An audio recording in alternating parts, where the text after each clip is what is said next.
វាសួរបងប្អូនអ្នកគ្នាក្នុងក្រៅប្រទេសថ្ងៃនេះខ្ញុំបង្ហាញបទថ្មីគឺបទនឹកគ្រប់វេលាហើយបទនេះលេងនៅក្នុងចង្វាក់ slow rock តង់ស៊ីមីមុលណាហើយ tempo យើងយកដល់68ឬក៏ក្រោមនឹងក៏បានដែរហើយតេតងសភៅដែលខ្ញុំបង្ហាញគឺសភៅអកភាគទី3បងប្អូនដែលទៅតែចាប់ផ្ដើមរៀនអកដំបងអីប្រើសភៅអកនេះគឺត្រូវតែម្ដងណាហើយមានភាពងាយស្រួលអត់សូវសំញាំទេហើយតេតងនឹងគំរូគឺបងប្អូនដូចបានឃើញហើយគឺមានអាំងត្រូណាខាងនេះគឺមានអាំងត្រូមានអាកននៅពីលើមានក្របណោតខាងក្រោមបើខាង clear ចម្រៀងគឺវិញគឺមានបារោចម្រៀងហើយមានក្របណោតនៅខាងក្រោមហើយនឹងអាកដែលខាងឆ្វេងគឺនៅខាងលើ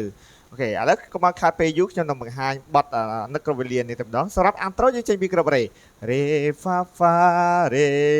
ហ្វារេសូសូល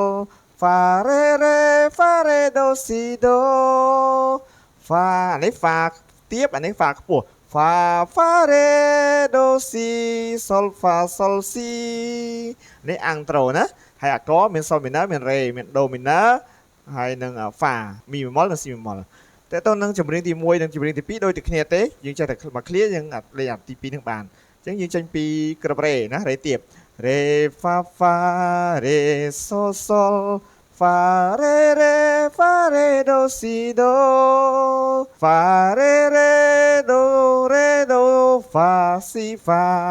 ហ្វាសូលស៊ីហ្វារេដូស៊ីដូរេហ្វាសូស៊ីដូរេហ្វារេហ្វារេ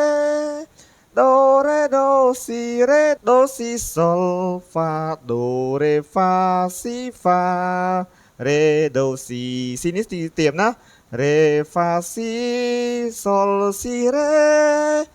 ហ្វាហ្វារេដូស៊ីសូលហ្វាសូស៊ី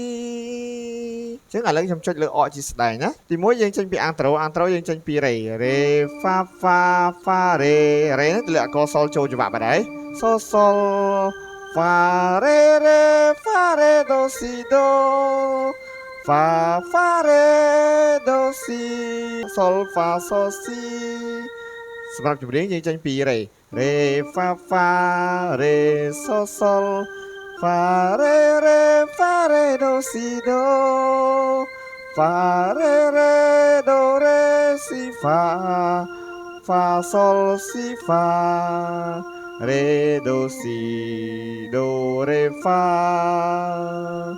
សូស៊ីដូរេ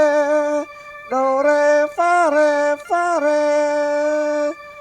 ដូរេដូស៊ីរេដូស៊ីសូលហ្វាដូរេហ្វាស៊ីហ្វា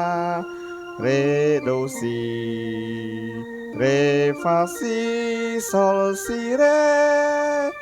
ហ្វាហ្វារេដូស៊ីដូរេដូស៊ីសូលហ្វាសូស៊ីឥឡូវយើងទៅជាមួយគ្នា